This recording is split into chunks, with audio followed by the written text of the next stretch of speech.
Les désirs qui naissent du fait que nous sommes des créatures terrestres et charnelles ne sont pas des péchés en soi. Nous désirons de la nourriture, de l'eau, un abri, du sexe et du confort. Dieu nous a créés avec ces désirs. Cependant, nous naissons pécheurs, désirant nous faire plaisir sans tenir compte de la loi morale de Dieu.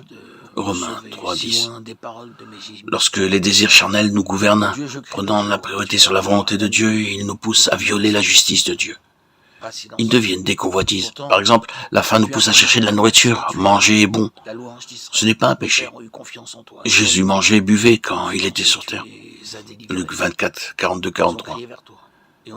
Mais lorsque la faim devient un désir de nourriture, elle se transforme en gloutonnerie, qui est un péché.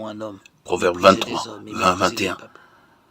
Ne sois pas parmi les ivrognes ou parmi les gourmands de viande, car l'ivrogne et le glouton finiront par sombrer dans la pauvreté, et le sommeil les revêtira de haillons.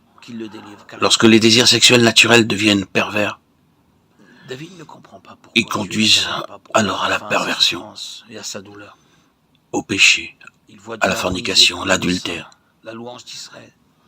Dieu vit au ciel où tout est bon, où il n'y a ni pleurs, ni peur, ni faim, ni haine. Que c'est Dieu de tout ce que les humains endurent. David continue à se plaindre. Des chiens m'entourent, une bande d'hommes méchants m'entoure. Ils ont percé mes mains et mes pieds. Je peux compter tous mes os. Les gens me regardent et se réjouissent à mon sujet. Ils se partagent mes vêtements et tirent au sort ma tunique. Dieu a-t-il jamais répondu à David?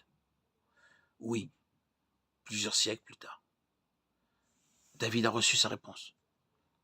Environ un millénaire plus tard, un descendant de David nommé Jésus a été tué sur une colline appelée le Calvaire. Sur la croix, Jésus a enduré la souffrance et la honte de son ancêtre. Les mains et les pieds du Christ ont été percés. Les vêtements du Christ ont été partagés entre ses ennemis. Le Christ a été regardé et ridiculisé. En effet, le Christ a prononcé les paroles par lesquelles David ouvre ce psaume. Mon Dieu, pourquoi m'as-tu abandonné? S'identifiant ainsi à la souffrance de David. Le Christ, le Fils éternel de Dieu, en qui réside la plénitude de Dieu, a vécu sur terre en tant qu'être humain et a enduré la faim, la soif, la tentation, la honte, la persécution, la nudité, le deuil, la trahison, la moquerie, l'injustice et la mort. C'est pourquoi il est en mesure de combler le désir de Job. Si quelqu'un prenait la parole entre nous, s'il posait la main sur nous, s'il écartait de moi la verge de Dieu, afin que sa terreur ne m'effraie plus, alors je parlerai sans le craindre. Mais dans l'état actuel des choses, je ne le puis pas. Job 9, 33. Le théisme chrétien est en fait la seule vision du monde capable de donner un sens cohérent au problème du mal et de la souffrance.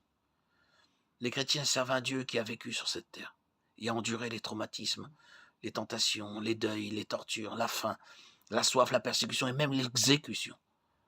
La croix du Christ peut être considérée comme la manifestation ultime de la justice de Dieu.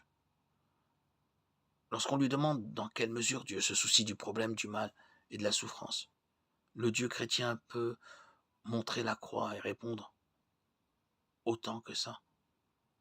Le Christ a connu la douleur physique ainsi que des sentiments de rejet et d'abandon.